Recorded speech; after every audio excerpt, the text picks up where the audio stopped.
Bhagavate Vasudevaya. Narayanam Namaskritya Naram Chaiva Narottamam Devim Saraswatim Vyasam Tato Jaya Mudiraye Nashtaprayeshu Abhatreshu Nityam Bhagavata Sevaya Bhagavate Uttama Shloke Bhaktir Bhavati Naistiki Krishnaya Vasudevaya Devaki Nandanaya Nandagopa Kumaraya Govindaya Tute Namo Pankajanabhaya Namo Pankajamanine Namo Pankajanetraya Namo Pankajanre.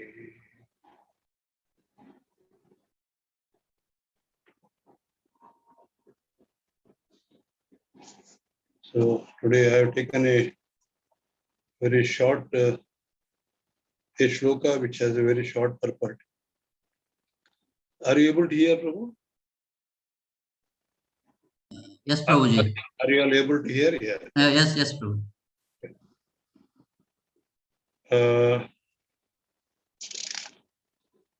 Sixth canto, chapter 1, verse 18. Prayaschittani chirnani narayana paranmukham nanishpunanti rajendra sura kumbham ivapaga. Translation. My dear king, as a pot containing liquor cannot be purified, even if it is washed in the waters of many rivers, non-devotees cannot be purified by the process of atonement, even if they perform them very well. Purport by Srila Prabhupada.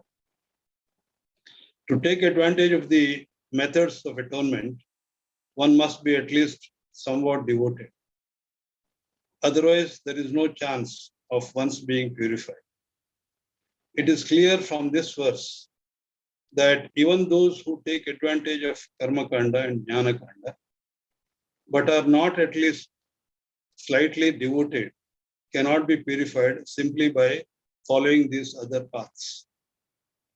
The word prayaschittani is plural in number to indicate both karma kanda and jnana kanda. Narottam Das Thakura therefore says, karma kanda, jnana kanda, kevala vishera bhanda. Thus, Narottam Das Thakura compares the paths of karma kanda and jnana kanda to pots of poison. Liquor and poison are in the same category. According to this verse from Srimad Bhagavatam, a person who has heard a good deal about the path of devotional service, but who is not attached to it, who is not in Krishna consciousness, is like a pot of liquor. Such a person cannot be purified without at least a slight touch of devotional service. Om Ajnana Timirandasya Jnananjana Shalakaya Chakshurun Militam Yena Tasmai Shri Gurave Namaha Sri Chaitanya Manobhistam Stapitam Yena Bhutale Swayam Rupa Kadamai Dadati Swapanantikam Vandeham Shri Guru Shri Yuta Padakamalam Shri Gurun Vaishnavamsham Shri Rupam Sagrajatam Sagana Raghunathanvitam Tam Sajivam Sadvaitam Savadutam Parijana Sahitam Krishna Chaitanya Devam Shri Radha Krishna Padan Sagana Lita Shri Vishakhanvitamsya Namo Krishna Padaya Krishna Krishnaya Bhutale Srimate Bhaktivedanta Swami Nityanamini Namaste Saraswati Devi Gauravani Pracharine Nirvishesha Shunyavadi Paschat Deshtarine Shri Krishna Chaitanya Prabhu Nityananda Shri Advaita Gadadhar Shivasadi Gaura Bhaktivinoda Hare Krishna Krishna Krishna Hare Hare Hare Rama Rama Rama Hare Hare. Hare Krishna. Welcome all of you for this Friday's, little unscheduled, Friday's Bhagavatam class, which normally Achyut Gopal Prabhu does. But it is his mercy that he has asked me to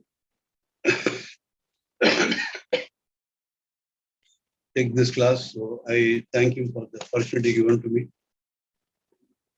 As I said earlier also, my own knowledge or my own capacity to give a class is very limited.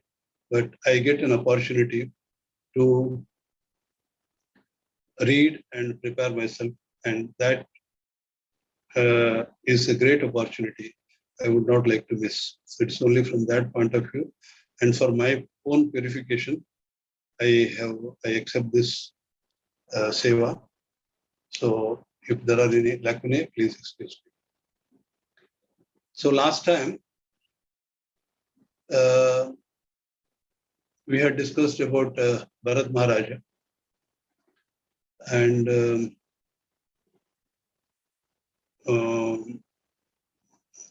Bharat Maharaja is a king in the lineage of Priyavrata,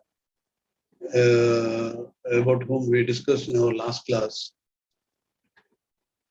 And Parikshit Maharaja was curious to know from Sukadeva Goswami how, after hearing Bharat Maharaja's story, he said how the rolling of Maharaja Priyavrata's chariot wheels had created 7 ditches that became the 7 oceans, dividing Bhumandala into 7 islands. He requested Sukadeva Goswami to give him a detailed description of the cosmic manifestation. As we have seen earlier, Bhagavatam discusses 10 points. One of them is Sthanam. Sthanam means the description of planetary system. So Sukadeva Goswami responded to him saying, "My dear king, there is no limit to the expansion of Supreme Personality of Godhead's material energy. And thus, even with the lifetime of Brahma, no one could possibly explain it perfectly. However, I shall try to explain to you the principal regions, such as Bhuloka." He then proceeds to give the description of Bhumandala, Jambudvipa, its 9 divisions, Varshas, 8 mountain ranges, the planetary system, etc. After hearing about the various planetary systems within the universe, particularly the hellish planets, Maharaja Parikshit inquired, "My dear great sage, why are the living entities put into different material situations? Kindly explain it to me." Sri Sukadeva Goswami replied, "O king, in the material world, there are 3 kinds of activities. Those in the mode of goodness, in the mode of passion, and ignorance. Because people are influenced by these 3 modes, the results of their activities are also divided into 3. One who acts in the mode of goodness is religious and happy. One who acts in passion achieves mixed misery and happiness. And the one who acts in ignorance is always unhappy and lives like an animal. And due to the varying degrees that the living entities are influenced by these modes of material nature, their destinations are destinations vary. Just as by executing pious activities, one achieves different positions in heavenly lives, so by acting impiously, one attains various situations in hellish life. Again, those who act impiously, there are 3 different divisions. In ignorance, due to madness, receive the least severe misery. And those who do so in spite of knowing the distinction between the pious and the impious are placed into the hell of intermediate severity. The hell is of different kinds. So such people are put into the intermediate severity. Those who do so on account of atheism have to suffer the worst kind of hellish life. Due to ignorance, every conditioned soul has been carried by various desires into thousands of hellish planets since time immemorial. The hellish planets, they are called Narakaloka, are situated below Patalaloka, slightly above the water of Garbhodaka Ocean. They are situated. Pitraloka, which is presided over by Yamaraja, is also located in this space between the Garbhodaka Ocean and the lower planetary systems. The Yamadutas bring sinful persons to their master after death. Yamaraja properly judges them according to their specific sinful activities and then sends them to one of the many hellish planets for suitable punishment. Sukadeva Goswami describes 28 of such hellish planets in this chapter. And then he says, my dear king, in the province of Yamaraja, there are thousands of hellish planets. And where the impious persons that I have mentioned and those whom I have not mentioned must enter according to the degree of their selfishness. So although pious persons enter into the planetary system, the demigods, nevertheless, both pious and impious are once again brought back to the earth after the results of their respective activities have become exhausted. So earth is like a junction in a railway station. You can go down or up wherever you want to go, depending upon what path you follow. So after hearing this, Parikshit Maharaj showed his concern for impious persons. He said, being a compassionate Vaishnava, he became very concerned about how the conditioned souls could attain liberation from material entanglement. He was concerned about them. Therefore, he inquired from Sukadeva Goswami, "Oh, most fortunate sage, please tell me how the human beings may be saved from having to enter the hellish conditions that you have described and thus suffer so greatly." Sukadeva Goswami replied, "My dear king, before the time of death arrives," so he just wanted to test the intelligence of his disciple, that is Parikshit Maharaj. So he gave a couple of options. He says, first he says, at the time of death, if one does not counteract whatever impious acts he has performed with his body, mind and words, by means of a proper atonement, he will suddenly have to enter the hellish planets and undergo a terrible suffering. He says his atonement is important, atonement one has to do. So therefore, before death arrives, one should atone according to the prescriptions of the Shastras. Just as an expert physician diagnoses a disease and then treats it according to its gravity, one should undergo atonement according to the severity of his sins. Sukadeva Goswami could have immediately spoken to Maharaja Parikshit about the superior strength of devotional service. But to test his disciple, he first of all described the process of atonement according to the Karma Kanda. It's a fact that anyone who does not take to devotional service must follow this system of atonement if he wants to save himself from hellish life. And as we read that verse, atonement has to be done, at least there has to be some connection with the Supreme Lord, then only atonement works. So, but then the intelligent king said, In Bhagavad Gita, in verse 10.10, Prabhupada says,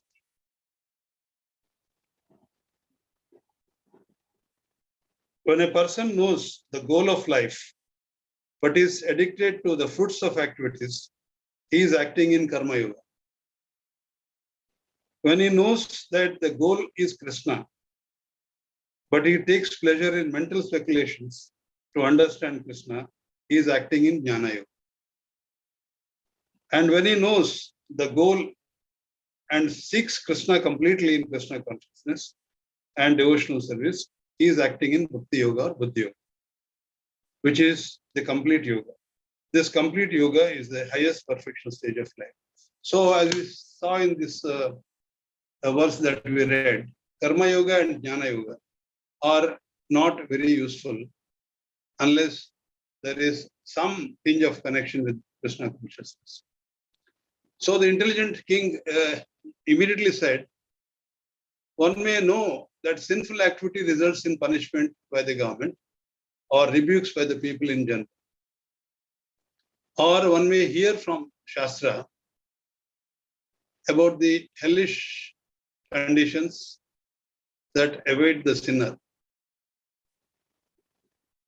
And yet, despite such knowledge, it is seen that even the learned persons commit sinful acts again and again, as if by force, even after having undergone the atonement. So it appears, therefore, that the process of sinning and then atoning is like the bathing of the elephant. An elephant bathes after, but after coming out of water, it throws dust all over its body. And the desire to commit sin is not removed by atonement. Therefore, I consider this process of atonement to be useless. That's what Parikshit Maharaj said. So it's a fact that regardless of how many times he is punished, one who is attached to sense enjoyment will commit sinful acts again and again, being forced to do so by habit. By pointing this out, Maharaja Parikshit passed the test of his spiritual master and waited to hear more on the subject.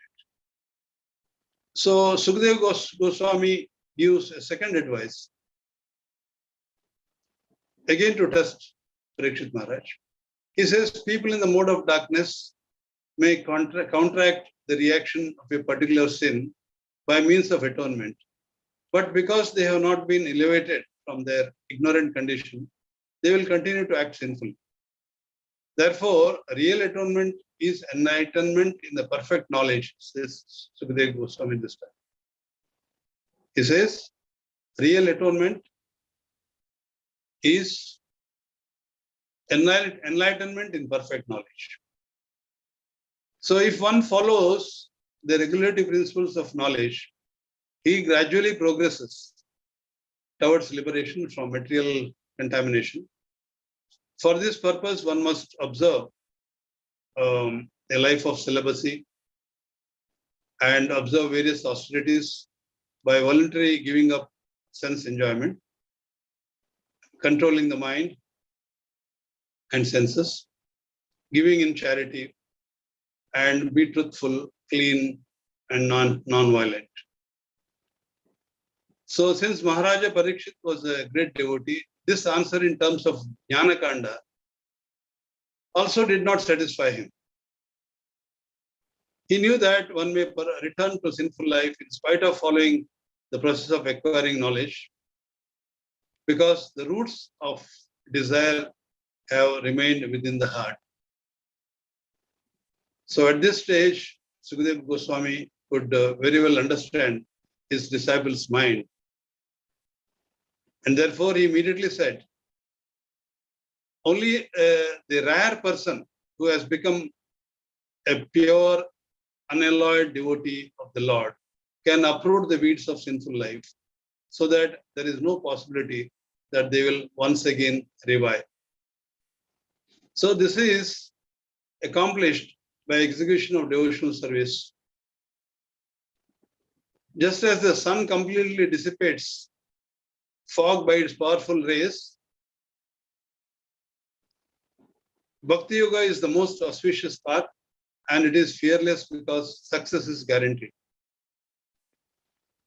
So as we read the verse, just as a pot that had contained liquor cannot be purified, even if washed by water of many rivers, non-devotees cannot become purified by the process of atonement, even if it is performed perfectly.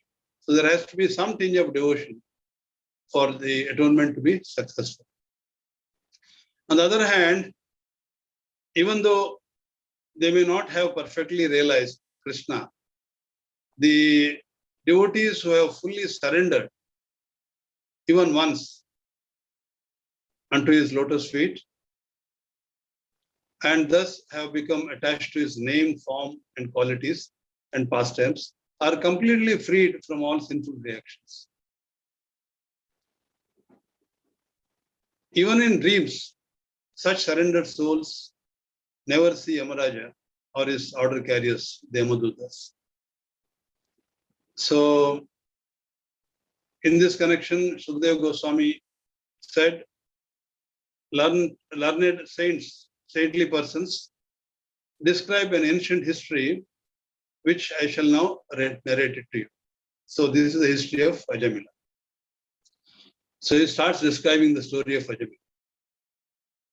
So, there was once a Brahmana named Ajamila who lived in the city of Kanyakubja, the present day Kanauj. In his youth, Ajamila was a reservoir of all good qualities and was firmly established in executing all Vedic injunctions. He was expert in chanting Vedic mantras, always truthful, very respectful to his superiors, elders, and guests, and he was well behaved. Once, on the order of his father, Ajamila went to the forest to collect some fruits, flowers, and two kinds of grass called Samit and Kusha. While walking on the public road, Ajamila happened to see a lusty Shudra shamelessly embracing and kissing a prostitute whose dress had become loose. Upon seeing this, the dormant, lusty desires within Ajamila's heart were awakened, and all his efforts to suppress his lust and control his mind failed. So Prabhupada always says, controlling of mind is very important. You can see the consequence of this. The scene kept lingering in his mind even after he went home. He always thought of the prostitute. Soon thereafter, his father left his body, and Ajamila engaged the prostitute as a servant at home. Having abandoned all regulative principles of a Brahmana, Ajamila began spending whatever money he had inherited to satisfy the prostitute. He gave up his beautiful young wife and engaged in sinful activities in the association of prostitutes. After all the wealth that he had inherited got exhausted, Ajamila began to earn money by abominable means to maintain the prostitute and their children. In this way, after living a long life of extravagance, ignoring scriptural injunctions, and eating food prepared by the prostitute, Ajamila arrived at the age of 88. He became 88 years of age. Ajamila had 10 sons, and in spite of his being an old man, his smallest child, whom he had named as Narayana, was hardly more than a baby. The youngest child is naturally very dear to parents. Because of little Narayan's broken language and awkward moments, Ajamila became very attached to the child. While taking very special care of the child, Ajamila would regularly call out, "My dear Narayana, please come please come here and eat this food. Take this drink, Narayana. Take this milk, etc. So thus, although Ajamila had completely forgotten Lord Narayana, the Supreme Personality of Godhead, due to Agyata Sukruti, he had named his youngest son as Narayana. By constantly calling his son, Ajamila unknowingly became attached to the chanting of the holy name of the Lord. And as a result, he steadily became purified, steadily and gradually. Although he was referring to this small child and not the original Narayana, the holy name is so powerful that his chanting was being counted and recorded. While absorbed in taking care of this little son, the foolish Ajamila did not understand that his allotted time had become exhausted. When the moment of death arrived, Ajamila saw three very hideous looking persons with deformed features, fierce, twisted faces, etc. With ropes in their hands, these Yamadutas had come to take Ajamila, the abode of Yamaraja. Being extremely afraid, the bewildered Ajamila began loudly calling out for his small son, Narayana, who was playing nearby. Thus, although he was calling for his child Ajamila, somehow or other, offenselessly chanted the holy name of the Lord at the time of death, in great anxiety and with tears in his eyes. In his youth, Ajamila had been accustomed to worship the Narayan Shila, and as a reward for this service, the Lord mercifully inspired him to name his youngest son Narayan as Narayan. Actually, when Ajamila named his son Narayana, all the reactions of his sinful life became neutralized. Then, as he continued to chant the name of Narayana thousands of times while calling his son, he unconsciously advanced in Krishna consciousness. Then, at the time of his death, when Ajamila concentrated his mind on the holy name of Narayana, he remembered the original Narayana, whom he had very faithfully worshipped in his youth. So, in Bhagavad Gita, verse 2.4, Krishna says, Neha vikramanashosti pratyavayo na vidyate Salpamapi asya dharmasya trayate mahato bhayat. In this endeavor, there is no loss or diminution, and a little advancement on this path can protect one from the most dangerous type of fear. So, also we can see verse 10.10 and 10.11. I will not read the shlokas because we don't have so much of time. So, he says in 10.10, and to those who are constantly devoted to serving me with love, I give the understanding by which they can come to me. So at the time of death, he gives you the understanding. In 10.11, he says, so show them special mercy. I, dwelling in their hearts, destroy with the shining lamp of knowledge the darkness born of ignorance.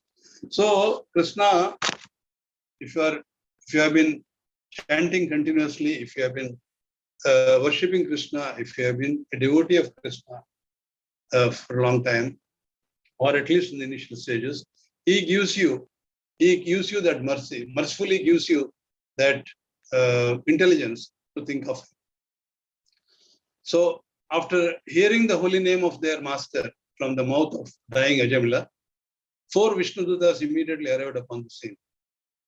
The Yamadutas were just about to snatch the soul from the core of Ajamila's heart, his body. But with the resounding voices, the Yamadutas forbade them to do so. The Yamadutas had never before been hindered in their execution of their duty, and thus, with great surprise, they responded, who are you that you dare to challenge the jurisdiction of Yamaraja? Whose servants are you and where you have come from? Are you demigods, sub-demigods, or devotees of the Supreme Lord? Your eyes are just like lotus petals, and your four long arms are adorned with bows, sword, clubs, conch shells, discs, and lotus flowers, like Vishnu, Lord Vishnu. With your beautiful dress and ornaments, you appear very fresh and youthful, and your effulgence has removed the darkness of this place. But why are you obstructing us from the execution of our duty? We are supposed to do this and we are doing it. Why are you obstructing? Upon hearing the words of Yamadutas, Vishnuduta smiled and replied, if you are actually servants of Yamaduta, then you must explain to us the meaning of the religious principles and symptoms of irreligion. Who is fit for punishment? All of the fruitive workers or only some of them? So Yamaduta said, the Vedas emanate directly from the Supreme Lord, Narayana. And thus, what is prescribed in the Vedas constitute the religious principles, that is dharma. On the other hand, anything which is opposed to the Vedic principles is to be considered as irreligion, adharma. So Lord Narayana, as the all-pervading Paramatma, witnesses the activities of the living entities, as do the demigods, the sun, fire, air, moon, water, land, and the directions. They all witness. Whoever these witnesses confirm to have deviated from their prescribed duties, become a candidate for punishment in proportion to one's irreligious acts in this life. So, in his youth, this Ajamila was very good Brahmana, but by the association of a prostitute, he got extremely degraded and performed many sinful acts. Because he never underwent the process of atonement for his sins, we must take him to Yamaraja so that he can be punished for his own purification. Yamaraja punishes not for the sake of punishment, for his own purification. So after hearing what Yamadutas had said, Vishnudutas said, the innocent and unenlightened citizen is just like an ignorant animal that is sleeping in peace with its head upon the lap of its master. If a leader of the society actually deserves to be object of faith, then how can he punish a foolish person who has fully surrendered in good confidence? He's referring to Yamaraj as a leader. So if the leader of society actually deserves to be object of faith, then how can he punish a foolish person who has fully surrendered in good confidence? And then they continue, Ajamila has not only atoned for the sins that he had performed in this lifetime, but for those he had performed in millions of his previous births. For in a helpless condition, he chanted the holy name of Narayana. Even though his chanting was not pure, it was offenseless. As a result of this Namabhasa chanting, Ajamila has become pure and eligible for liberation. Even previously, while taking care of his son, Ajamila repeatedly uttered the 4 syllables na, ra, ya, na, and thus sufficiently atoned for his sinful reactions that he might have accumulated throughout millions of his lifetime. The chanting of the holy name of the Lord is the best process of atonement for one who kills a Brahmana, also one who murders a woman, a king, or his own father, who slaughters cows, has sex with the wife of his guru, and for all kinds of other sinful people. So chanting of the holy name is so powerful. Simply by such chanting, one can attract the attention of Supreme Lord, who therefore considers, because this man has chanted my holy name, my duty is to give him protection. Vedic ritualistic atonement is not as purifying as the chanting of the holy name, which reminds one of his fame, qualities, pastimes, but it does not awaken devotional service unto the Lord. Because Ajamila was has very loudly and helplessly chanted the holy name of the Lord Narayana, he has become freed from all reactions to sinful life. Therefore, O servants of Yamaraja, do not take him to your master for punishment. One who chants the holy name of the Lord is immediately freed from reactions of unlimited sins. Even if he chants indirectly to indicate something else, or if he chants jokingly, or musical attainment, or even neglectful. So, although sinful acts may be neutralized by the performance of austerities and vows, and by giving charity, such pious acts cannot uproot the material desires within the heart. But by rendering service unto the lotus feet of the Supreme Personality of Godhead, like chanting the holy name, however, one can become completely purified. The example is, even if one does not know the efficacy of a certain medicine, it will act nevertheless. So chanting of the holy name is so important. As we are all trying to do jointly in the association of devotees early in the morning, and one can understand the importance of chanting. Many of us still have not understood. So it is time that all of us join for the morning japa class and very sincerely chant. And even in the beginning, if it is not very good chanting, it is okay. Even mechanical chanting is okay. It is of help, as we have seen so far in this story. After saying this, Vishnudutas released Ajamila from the ropes of Yamadutas. Since they were highly disappointed at being baffled in their attempt to arrest Ajamila, the Yamadutas hastily departed for the court of Yamaraja, so that they could describe to him all that had taken place. After being released, Ajamila came to his senses and became freed from all types of fear.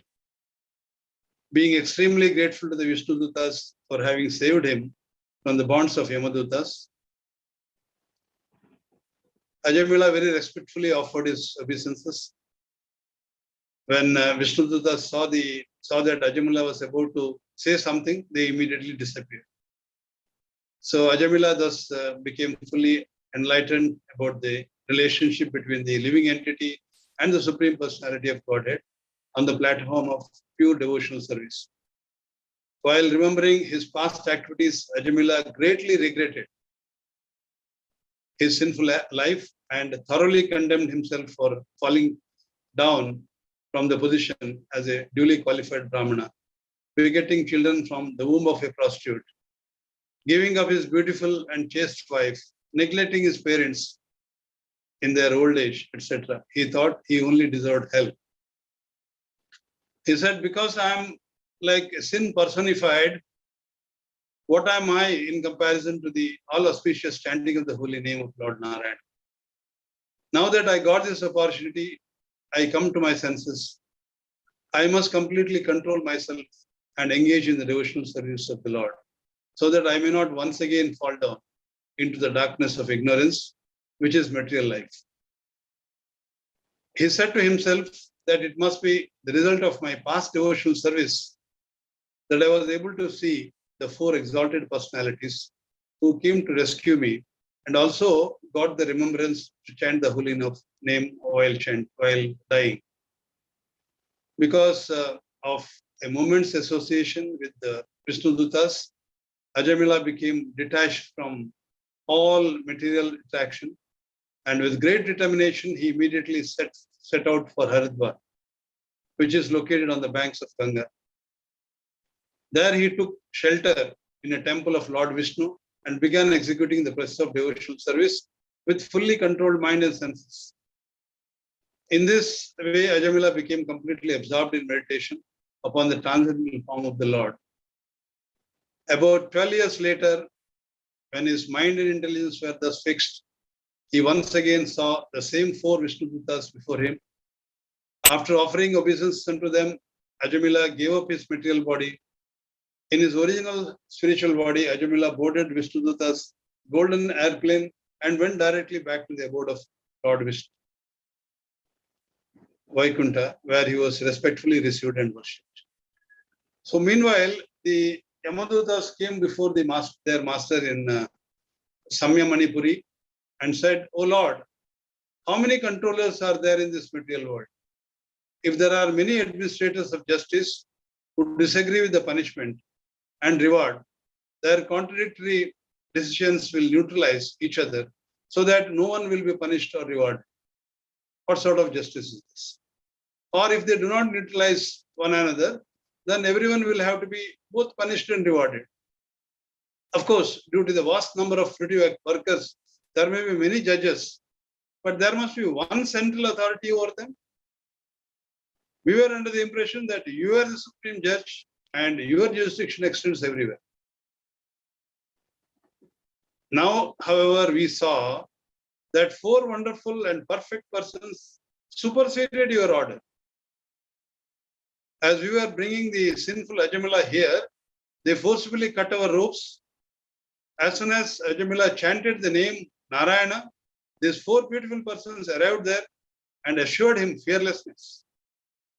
Your Lordship, if you think that we are able to understand, we wish to know about these wonderful personalities. The frustrated Yamadutas had become somewhat angry at having been impeded by the Vishnudutas, and they more or less questioned Yamaraja as to whether there was any use in serving such an important master. In the universal code, how could there be two different verdicts in the same case? They felt that unless Yamaraja could punish the Vishnudutas, their only recourse was to commit suicide. Sorry, not murder. As for Yamaraja, he was very pleased to hear his servants vibrate the holy name Narayana, thus enabling him to remember the lotus feet of the Lord. To eradicate the doubts of his order carriers, Yamaraja replied, "My dear servants, although you have accepted me as supreme, factually I am not. Above me and all other demigods is the supreme controller, Lord Narayana. The supreme personality of Godhead is fully independent, is fully independent and self-sufficient, and his order carriers, the Vishnudutas, who possess the similar bodily features, are on the same platform. They are worshipped even by demigods. Real religious principles are established by the Supreme Personality of Godhead. These transcendental principles, called Bhagavad Dharma or surrender unto the Supreme Lord, are known to only 12 of us, namely Lord Brahma, Narada, Lord Shiva, the four Kumaras, Lord Kapila, Swayambhuva Manu, Prahlad Maharaja, Janak Maharaja, Bhishma, Bali Maharaja, Shukadeva Goswami, and myself. Although these religious principles are very confidential and thus difficult for ordinary persons to understand, if by chance one is fortunate to do so, he is immediately liberated and thus returns home, back to Godhead. Devotional service beginning with chanting of the holy name of the Lord is a supreme religious principle for all human society. Persons who chant the holy name of the Lord and render devotional service are not within my jurisdiction. Very important. Generally, they never commit sinful acts, but even if they do so by mistake or due to being in illusion, they are protected from the sinful reactions by their chanting. Even if one chants the holy name of the Lord with improper pronunciation, he will get relief from the material bondage if he chants without offenses. My dear servants, from now on, you should not even go near the devotees of the Lord. Instead, bring to me for punishment only those persons who are averse to chanting the holy name of the Lord, whose hearts do not even once remember the lotus feet of Krishna, and whose heads have never bowed down before the Lord. Yamaraja himself felt that he offended the Lord by attempting to arrest a Vaishnava and therefore begged forgiveness from the Lord. After hearing the glories of the holy name from their master, they became very afraid of a devotee of the Lord and therefore do not even dare to look at them. So devotees don't have to fear. So Shukadeva Goswami thus concluded his story and told Parikshit Maharaj that he had heard this story from great sage Agastya, who was residing in Malaya Hills. Now I jotted down a few points to ponder. Maybe in 5 minutes I'll finish. From this story only we can understand, although pious persons enter into planetary system, the demigods nevertheless, the both pious and impious are once again brought back to the earth after the results of their respective activities have become exhausted. So this is what we discussed. So the earthly planet is the junction. One can go to any destination taking the right path on the mode of goodness, passion, or ignorance. The choice is ours to take the right path. God is giving us an opportunity to all of us to choose our right path. It's a fact that regardless of how many times one is punished, he who is attached to sense enjoyment will commit sinful acts again and again, being forced to do by habit. By pointing this out, Parikshit Maharaja passed the test of his spiritual master. So people in the mode of darkness may counteract the reaction of a particular sin by means of atonement. But as we discussed, because they have not been elevated from their ignorant condition, they will continue to act sinfully. Therefore, the real atonement is enlightenment in perfect knowledge. The second suggestion, which Parikshit Maharaj, which was made to test Parikshit Maharaj also did not accept this. He said, even though they may not have perfectly realized Krishna, devotees who have fully surrendered, even once, unto the lotus feet, thus become attached to his name, form, and qualities, and pastimes are completely freed from all sinful reactions. This is accomplished by the execution of devotional service, just as the sun completely dissipates fog by its powerful rays. Therefore, Bhakti Yoga is the most auspicious path and it is fearless because success is guaranteed here. So after all the wealth that he had accumulated, inherited, got exhausted, Ajamila began to earn money by abominable means to maintain his prostitute and the children. Srila Prabhupada cautions us how one should control his mind and avoid falling down. First thing in Krishna conscious movement, he says, is to avoid illicit sex, which is the beginning of all abominable life. Restraint is very difficult, but it is quite possible if one fully surrenders to Krishna. Actually, when Ajamila named his son Narayana, all the reactions of his sinful act became neutralized. That is what is said in the story. Then as he continued to chant the name of Narayana thousands of times, while calling his son, he unconsciously advanced in Krishna consciousness. So even if we don't chant our rounds properly, it is very necessary to chant our rounds, and then gradually we come to the pure level of chanting. So chanting is very important. In his youth, Ajamila had been accustomed to worship Narayana Shila, and as a reward for this service, the Lord mercifully inspired him to give the name of Narayana to his son. So, and then Lord also gave him the intelligence when he was leaving his body. So that's all. Yamaraja was very pleased just to hear his servants vibrate his holy name. So even Yamaraja was very pleased to hear the name of Lord Narayana. And he did make no secret of himself. of his powers. He said, above me and all other demigods is the supreme controller. Lord Narayana is the supreme controller, supreme personality of Godhead. It is fully independent and self-sufficient. And this is what order carriers, Vishnu Dutas, are.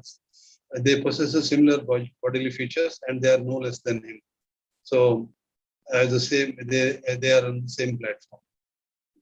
They are even worshipped by the demigods. So, these are the few points I thought from the story I could highlight. So, that is the end of the class. So, if there are any questions, please go ahead. I will try my best to answer them. Hare Krishna.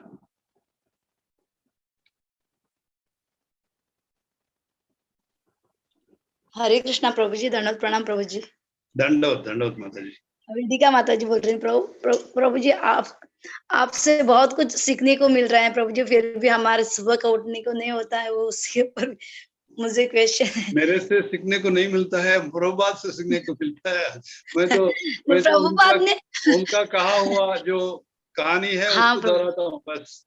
हाँ, और प्रभु यहाँ जी, पे वही तो इधर हाँ सुबह बोलिए। उठने को प्रॉब्लम भी होता है, जपा के मतलब मैं एक दिन भर रास्ता करते हैं। बताऊँ आपको, मैं एक रास्ता हाँ बताऊँ प्रभु आपको, जी, हाँ, जल्दी हाँ 9 बजे प्रभु सो जी, जाइए, सुबह अपने आप उठ जाए। वही तो अपने नहीं आप उठ होता है जाते, सुबह 9 बजे सो जाना प्रैक्टिस कीजिए। अच्छा, कोशिश करूंगी प्रभु जी, और सुबह जल्दी उठने की भी बहुत प्रयत्न कर रही हूँ, मैं कोशिश करूंगी। मालूम है मुझे आप बहुत सीरियस है इसमें, लेकिन फिर भी मैं जरा डांट रहा हूँ लोगों को। नहीं प्रभु जी, आपका डांट, हमको डांटो भी, क्योंकि आप ही हमारे पिता है, मतलब हमें सब कुछ गाइड कर रहे हैं, उससे हमें सीखने को मिल रहे हैं प्रभु जी। सच में प्रभु जी बहुत कुछ सीखने को मिल रहे हैं।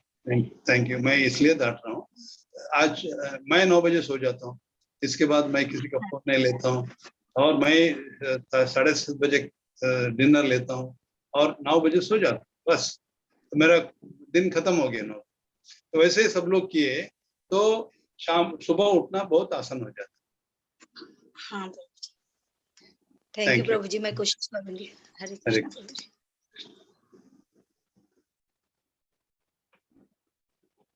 So if there are no questions, shall we close the class, Prabhu?